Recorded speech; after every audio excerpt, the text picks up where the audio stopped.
What's up, everybody? Welcome to Fresh Off the Set. My name is David Osmond, and I'm excited to sit down with a dear friend of mine I've known for a very long time. Her name is Britani Bateman, and you know her from certain things. She's a cast member of the Bravo reality television series, The Real Housewives of Salt Lake City, but I knew her way before that in the music scene. Yep. And she was here in studio. We were just talking about being on the show, and we get to catch up every now and then because it is small Lake City, and you never know who you're going to run into, and it's always great to catch up with Britani. And so I invited her to come into the podcast booth. She was here in the studio, and just to kind of catch up on all things Britani, what you're doing, where you come from, and even this show that has just taken off by storm. It's huge. Mm-hmm. Is it the #1 show on Bravo? Yes. Well, hi. First of all, thank you so much for having me. Yeah. Thank you for sitting down. I'm excited to be here. Yes. It was so fun with you outside doing that little segment. Yes, it is the #1 show on Bravo. That's currently. Crazy. It pinched me, please. I'm so honored and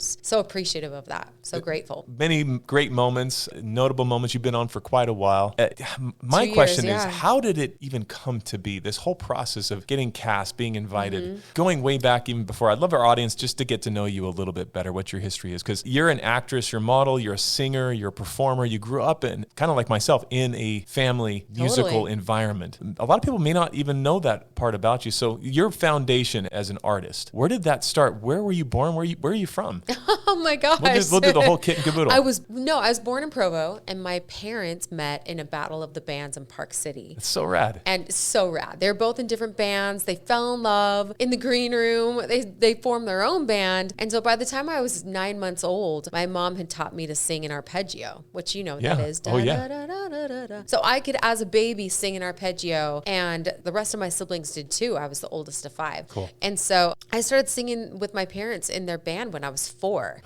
I sang this. I remember the bright lights in my eyes and holding the mic, and the mic was heavy. And as a kid, you don't know any different except that you just love it. This is so cool. This is so fun. Been performing since I was 4. Yeah. So totally. And I mean, I can't believe how similarly you and I grew up. Yeah. Like singing and dancing with our families. Uh-huh. We cross paths all the time. Yeah. It really was small circles here growing up, and especially in the music scene. And we've worked together many, many times. In fact, when Jared called me out of the blue, which is how we met, I thought it was you. I thought you were calling me. I don't think before you guys were dating. Yes. I don't even think you and I have ever had this conversation, but Jared called me out of the blue and cold called me, over something. I'll tell you in a minute. But I thought he was you. So I was like, hey, oh my gosh, it's good to hear from you. How are you? And he's like, well, not well, actually. And I was like, all right. Wait, what's up with David? And then I figured, out eventually who I was talking to. But I first thought you were calling me. I did not know that. I know. We never talked about that. Holy cow. I know. But he was just calling out of the blue to introduce himself? Or he was calling to tell me that my husband and his fiance were together. That's how Jared and I met. Did you know that? I did not know that. You know that now. Well, the tea is all over the table now. Yes, the tea is officially spilled. But back to how I grew up. This is a fresh off the set episode. For me, I'm learning more about my friends here, my family. This is crazy. Yeah. So he had called to kind of just say, we need to talk. Yeah. Wow. Yeah, to inform me, really. Yeah, and then the temperature of the room changed quick, didn't it?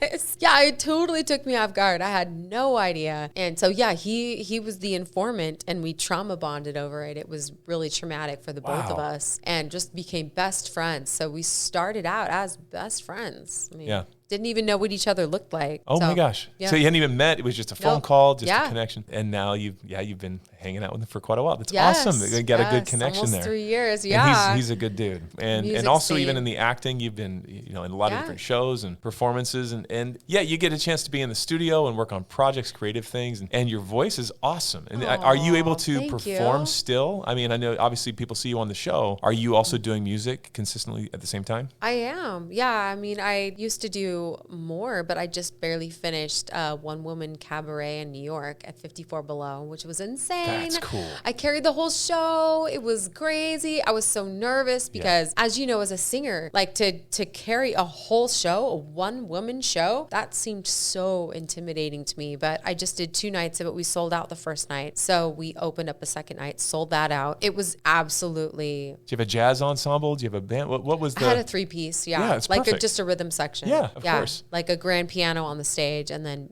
bass and drums. And yeah, I know. I mean, it was fantastic. Had guests, artists. Like, do you remember Will Swenson? Very well. Yeah, totally. Yeah. He was one of my guest artists. His wife, Audra, was in the audience. It was a buddy surreal. back in the day, for sure. Yeah, I know, right? And great singer, great talent, and Broadway star. Tony nominated. Yeah. Like, it was theater royalty for sure. John Arthur Hill, by chance. Yeah. You do? Yeah, I know. Again, all these circles that just names coming back. Yeah, John's in New York, but, he and I did Miss Saigon together with Will. So the three of us, he was in my show. Holy cow. Yeah. There's all these things that I'm even forgetting. I know, little connections. So that's awesome. I'm bummed that I missed the New York show. You'll have to have a repeat performance sometime. Oh, for sure. Well, you need to be in my show at some point. You send the invite because you just did. I'll be there. That would be fun. Good. It's always official. Great to sing with you and a thrill. Good. And now, beyond the music, you're this reality superstar on Bravo's #1 show. And the format of it, for those that are listening to this that maybe haven't seen this show at all or don't know much about it, they've heard of the brand, I guarantee it. Yeah. How would you surmise what this show is, and also what is maybe something unknown to those that haven't seen it, like that something they should know about the Real Housewives of Salt Lake City? Just that it's a group of unique women getting together, and it's like a slice of our real lives. Like, basically, we're carved open and bleeding out. This is who I am. This is what I'm doing. It just showcases our relationships with each other. It's a new concept for me. I didn't watch reality TV before I did reality TV, and it was really hard to sort of ease in to just being completely honest and transparent. I went in to thinking of more like a job. I'm an actress, and I went on to the first day and thinking that it was going to be at least somewhat scripted. Oh no. It's like just whatever's going on in your life, and you're just reacting to everything in real time and just being yourself, which was, I don't know, it was just shocking authentic. To me. It's real. Oh, yeah. And I went in thinking that I could hide certain parts of my life. And I do want to show this part. I don't want to show that part. Oh, you have no choice. Like, if you are not authentic, exactly who you are, what you think, what you believe, then you're going to get eaten alive. Like, it's very obvious. It's apparent when someone's not being authentic, and none of us stand for it, really. Like, it's not even what the audience wants to see. The audience definitely just worships authenticity, and so you're forced to be exactly who you are. Are you surprised by the success of the show? Yeah. Yes. Did you have any idea that it would take off like this? I mean, it's been a really popular for a long time franchise on Bravo, but now it's the #1 franchise on Bravo, and I'm super, super proud of it. What would you attest that to? Why is it #1 over all the other territories? I think it's just, the women. The women are fantastic. Yeah. We really do love like sisters and fight like sisters. It's real. And I think that, and plus I think we have more levity than other franchises. We like to have fun and laugh, and I think the levity is not always so heavy, right? It's not always so heavy. We can I think the spectrum is literally 180. Yeah. Maybe other franchises have less of a spectrum. Maybe they're like 20, 90. I don't know. Yeah. I'm making this like fake chart on the table.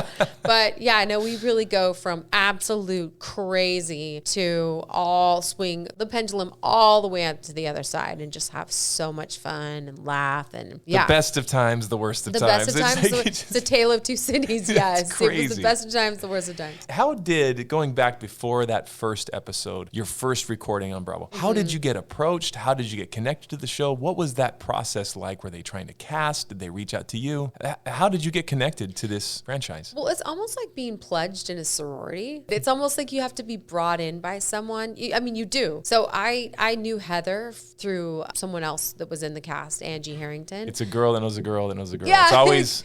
you have to know someone. It's who you know. But seriously, invisible threads of connection. Yeah. So I was friends with Heather, and she suggested that, I try coming to one of these parties with her, and I did. And the next thing I know, I'm sticking my foot in my mouth about, bread in my purse, putting rolls in my purse, and the Bronwyn's heart being a costume. And we were off to the races. That was it, I guess. I guess I made it in. And the audience connected in one way or another, Maybe they just felt sorry for me, really. Like, I was so socially awkward. Yeah. Yeah, it was hard. It was hard. Yeah. But now you've been on the show for quite a while. You're part of this franchise, this movement. You've got this friends, this bond, this rapport with these ladies. And for better or for worse, yes. Yeah, it's a roller coaster. Well, it's still hard. It's still like, although being with them intimately, knowing a lot about them, they know a lot about me for the last 2 years, I definitely am more comfortable in my skin around them and more confident, but it's taken a lot. How you're perceived on the shows, I mean, you spend so much time together, so much is captured, but there's only so much time to be able to air anything. Yes. When you watch it back, when you're maybe surprised, disappointed, or elated by those moments, what's maybe a misconception about you, your persona that you want audiences to really know about who you are? Oh gosh, if I'm honest, it's hardest to watch how ditzy I look on the show. I look like a real ditz. Like Angie says, the lights are on, but no one's home. And when she said that to me, I'm like, the lights are home? And that's what made it in. You know, I just feel like I haven't done a fantastic job of really holding my own. It's been really hard. And I feel like I've developed so much thicker of a skin in the process, and that's really going to serve me. It's going to serve me well, and I hope to get better and better under pressure. You're resilient. Yeah, I'm definitely resilient, but I hope to be less ditzy in real life and the way I'm perceived, you know, as time goes on. Where do you hope to take things from here? What are your goals, your dreams, aspirations as a music artist, as a personality? What are you into right now, apart from maybe the music? Or what's the next thing for Britani this coming year? I'm going to be taking my show on the road. Sweet. The show What About Me that I just did as a cabaret in New York, I'm taking it on the road. It's going to be the Ting Ting Ting Tour. Yeah. So you're the first to hear it. Oh, Ting Ting Ting.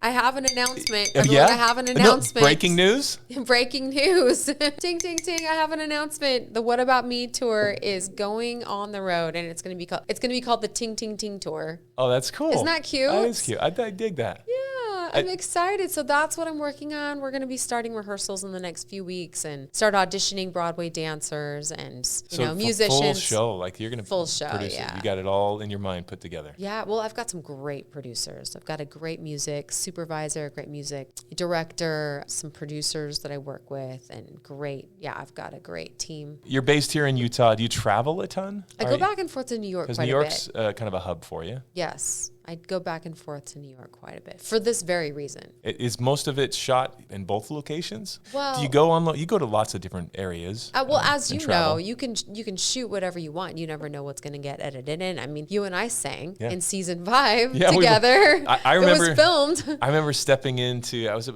Mary Crosby's house. It was the first time I got invited to come up there and to come and sing with you and for the ladies and everything. I know a bunch of people on the show as well. Yeah. But I hadn't really experienced the Real Housewives. In fact, a producer friend of mine who is working with this team and is one of his shows, I asked him, I said, should I go do this? And he says, actually, he goes, David, yeah, it is fun. And honestly, the Salt Lake team is one of the best I've ever worked with on the production side and everything else. And I went, all right, and I trust my buddy who's been in Hollywood his whole life as well and produces this show. And so I went up there and my first experience was walking in while you guys were having some kind of it was argument. Mary's lunch, yep. And it was around the corner, and I'm looking at my cousin because the first thing I'm hearing, cameras everywhere, and then just screaming. And I'm like, what is happening? What in the world? Where am I? This is crazy. To listen to that for an hour or so, and then to come around the corner, and it was like, David! And we all kind of reunioned and had this bond because we know so many of the same people. Yeah, who all did you know? I got the up close and personal kind of reunion experience. Totally. And I was like, and that was cool, but also to see the show live. Yeah. It was intense. I mean, you could feel it in the air. It was wild. Yeah. And that's really, truly captured on camera. Oh, yeah. And those are real feelings. Those are real hurt feelings. Those are, it's not staged. It's not scripted. I mean, that's real life. It's different. But you and I filmed like singing and, that didn't make it onto the show. But, so I don't know. Maybe down the road. Maybe down the road. But I want to do Hallmark movies. I want to do a Broadway show. I want to add to my EP that you sang on so kindly with me. Oh, I want to add to my Christmas album. So beautiful. That's what I'm going to be doing. It turned out so well. It's fantastic. You sound so good. Thanks. Thank you. Well, that was the thing when Jared called. He goes, "Hey, David, they want me to sing." I was like, I don't sing. That's you. Will you come do it for me? I'm like, well, are you sure? Does it make sense? And to take the opportunity, I'm glad that I did. I'm glad we were able to reconnect and rekindle And it was definitely a unique experience that I wasn't expecting. Welcome and that to my seems to be your world every single day. That's crazy. Yeah, well, while we're filming, that's my world. Yeah, you just got to be ready for anything. Awesome. What's your favorite moment from this season? Because people really know you worldwide from these moments that they capture. And it's kind of those highlight reels of sometimes the best of times, worst of times, like you said, a highlight reel of the worst. But so they only see you from those kinds of things. But from your perspective, you've experienced all of it and all the stuff that's on the cutting room floor. What's your favorite moment from this series? Wow, that's such a good question. Thank you for making me think about that. There are several. The first one comes to mind is, being on the yacht, the below deck crossover that we did, and we're about to see their version. Yeah. That airs February 2nd. I am dying to see that. But that was incredible. Doing the big dresses shoot in Greece where they throw our dresses and we're all in these bright colored dresses and they take photos of us and the epic Greek, Santorini background. That was epic. We just had some really fun moments amidst the fighting. Yeah. And those are the moments that I really look back on and cherish. Do you consider the ladies your friends? Oh, yeah. True friends? Yes. Awesome. Absolutely. Who are you closest with? Heather and Winnie. I think that's obvious. Yeah. If you watch the show, that's obvious. We're like I'm the meat in their cousin sandwich, I like to say. They're what's called bad weather. That's just like a joke. And I'm the meat in their sandwich. I like to pal around with those two. Take us inside as you're hanging out now with your friends, the real connections. What does the room look like? Because I've been there too. Yeah. But paint it for our audience. You're in a room, the reality TV. What do they not see? How many cameras are in your face? How much production crew is around you at any given time? What does that room look like? I don't know how much they want me to speak to that. I think they try to keep their production, the behind the scenes to a minimum, but there's, you kind of forget that cameras are there. They're really good about disappearing. No, they are. Occasionally you'll get like a glimpse of someone, and I do probably more BTS than they want me to. Oh, yeah. I'm so fascinated being an actress, a trained actress, and having an IMDb page and having that history. I'm so fascinated. Production. Yes, and I'm so fascinated by production and production value, how much is, the behind the scenes. I just love that. Yeah, the how to. So I'm always taking video of the crew and stuff, and I don't know how much they love that. I do that. Probably not, do you do right? that too? That's what I see. Like I go see a Broadway show, I go see a concert, a big arena. I'm looking at where the buses are. I'm looking at where the trucks are. Same. Where the front of house sound, like Same. who's running where, where's the stage set up, where's the pyro, right? Where, the lighting, the sound, who's running what mics, like I'm where looking the costume changes are going to be. Yeah, it's the ingredients of the cake, not just the frosting. Yes, me too. I'm so fascinated. What kind of cameras do they have? Where are the grips? Where are the microphones? Are they hidden? Are they working? Whose battery needs to be changed out? This is the kind of stuff that makes me tick. And that's my heartbeat. Is just seeing all those moving pieces come together. The ingredients of the cake. I like the way you said that. So kudos back to my friend who said this Salt Lake crew is well, now you're best. part of the family. I saw it. It was really good. Now you're part of the family. Yeah. So inside scoop. It worked out, didn't it? I got an inside sneak peek. It was cool. And now we're friends. I mean, we always worked together, but we weren't actually friends before you agreed to do this for me. So you got that bond. And now you have friends worldwide that feel like they know you, like they feel connected with you. And I bet you run into people just all the time. They're just like, Renee. Isn't that wild how television can just connect us in the craziest way? Well, you've been doing this for a long time. You understand that too. Yeah. I'll bet you get stopped left and right around here. My aunt, my uncle, Marie and Donnie, they always told me, and having a #1 show like they did, especially back in the 70s, where they had a 60 share, worldwide, everybody's watching. The best advice they ever gave me was when you're in front of that camera, when you're looking at that lens and you're speaking to an audience, you're not talking to millions of people. You're just talking to one person. You're just having a conversation. It's just you and that one person sitting there. And to be authentic, to be real, to make that connection. And being able to host, to do even the kids show out of New York that I do. It's on every weekend. To do shows here for CBS. I try to do that authentic. You show up with your true self. And I think that's cool to hear that that's your intent as well. And it's what resonates. Yeah. You can kind of smell. When someone's fabricating a little too much or trying too hard. Oh, 100%. And people want to see your, they want to connect with what's real. And you're as real as can be. So that doesn't surprise me at all. But isn't it so fun to be recognized and to be able to make someone's day by spending some time with, that's my favorite part. I'm just floored by the people that light up when they see me. Like I can make an impact on their day. It just makes me thrilled. Yes. Yeah. It's beautiful. We're more connected than we realize. Yes. At the end of the day. And we have more in common than sometimes we remember. Just to build on those common bridges and connection and being copacetic with each other. We're all in the same lifeboat together at the end of the day, and be able to build on those things. I love that.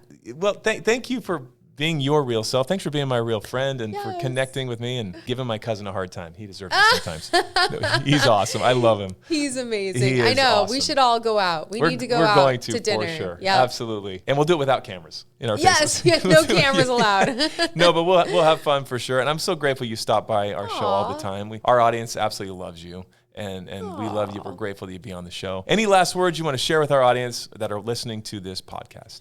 No, I just am so grateful to be here, and I'm so happy to be part of this family and to be your friend. And just everyone, thanks for watching the franchise. Housewives of Salt Lake City. We can't wait to see your one-woman show, the Ting Ting Ting. That's coming up. Follow Britani Bateman. There's lots more to come on Real House of Salt Lake City, and then also just right here on Fresh Living. Come back anytime. We love having you. Thank you. Thanks, Britani. Thanks, everybody. We appreciate you listening to Fresh Off the Set. Again, you listen to it anywhere that you have your podcasts, your music, anything. Share it with your friends, and go check out Britani. Where do we follow you online? Is it at Britani Bateman? At Britani Bateman, Britani. That's it. TikTok, awesome. Instagram.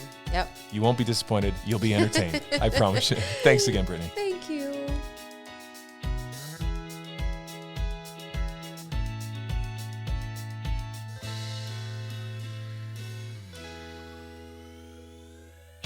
Congrats, you made it to the end. If you want to continue to freshen up your day, you can watch us on Fresh Living every weekday on CBS Channel 2 in Utah at 1 o'clock. You can also watch us on our YouTube channel, KUTV Fresh Living, and follow us on social media. We will see you next week.